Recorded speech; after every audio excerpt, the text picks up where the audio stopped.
UN Women has been partnering with China since 1995. And I'm sure all of us know what happened in 1995.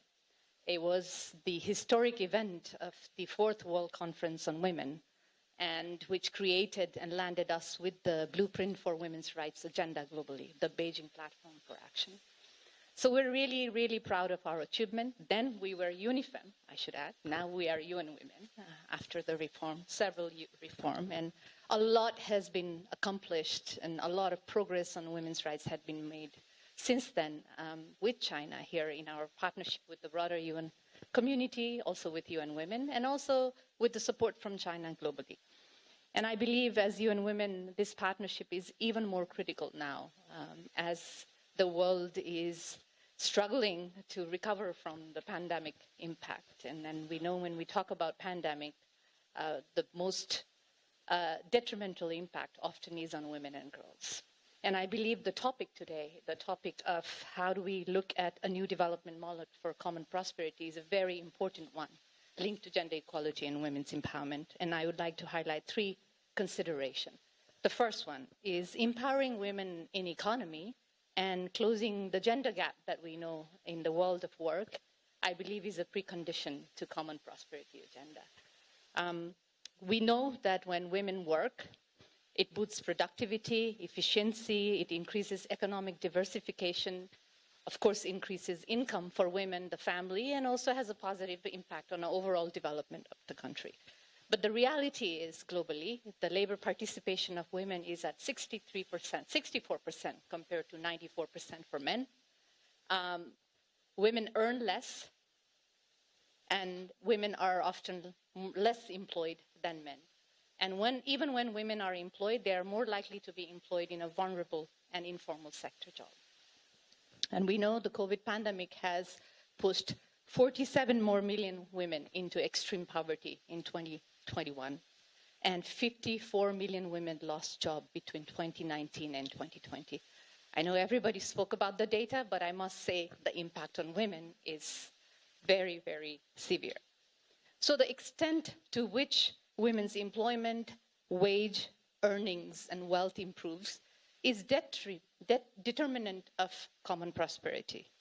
And in this regard, UN Women has been working with line ministries and with the government of China at the provincial level, at the national level, with Women's Federation, and many other partners, including private sector, to support government's effort in creating decent jobs, in improving and increasing entrepreneurship, and increasing access to market.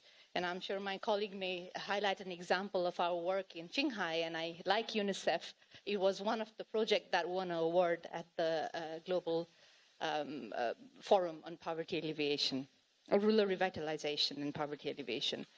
But I believe, like my colleague from UNESCO pointed out, we need a special attention to educating, skilling, and upskilling women, especially to prepare them for the rapid technological and green transformation that is taking place within China. In the green sector, I believe the green sector alone will create 24 million jobs globally. And I think it's really, really important that we skill women, we support them through capacity building so that they can be productive, they can increase their income, but also we promote their leadership and participation. I think China's commitment to carbon neutrality, green development, and rural revitalization, I believe this is really relevant. And I think it's a great opportunity also to shift women from primary industry, and that's where a lot of Chinese women are still concentrated, to secondary and tertiary, and increase labor participation and income. So that's number one. The number two area I would like to highlight is how do we look at expanding care services as a global public good and increasing social security benefit to informal sector workers. The burden of care that women do is 3.5 times more than men everywhere. And this is an undervalued public service that women do for free, unrecognized, and often cost as their own job, their life learning opportunity. UN Women's global analysis shows that enhancing public investment in care services through development of time-saving care infrastructure, such as childcare, elderly care facilities, and social security benefit, paid leave, standard wage, universal childcare allowance, could increase up to 40 to 60% care jobs worldwide. Not only would, of course, this create decent jobs for those who are unemployed, but also actually it would address the care deficit that exists in the world today. And I think the other point related to do is to also increase and enhance social security benefit to informal care workers, often the small-scale farmers, the domestic workers, to stabilize their income and ensure greater resilience to future shocks and vulnerabilities. This could be a game changer for reducing inequalities, maximizing productivity, efficiency, and strengthening public service delivery, all of which are key elements of achieving common prosperity agenda, highly relevant for China as well as for the rest of the world. My final point is about investment, and we heard earlier speakers speak on development financing. Despite the significant link between investment for women and girls and the sustainable development, development financing for gender equality and specifically for SDG 5 is rather low. It's around 5% of the global ODA. Yet we know the needs are really, really widening, especially aftermath of the COVID pandemic. So how do we innovate public financing and fiscal policies to support the gap we see at the national level is going to be very critical.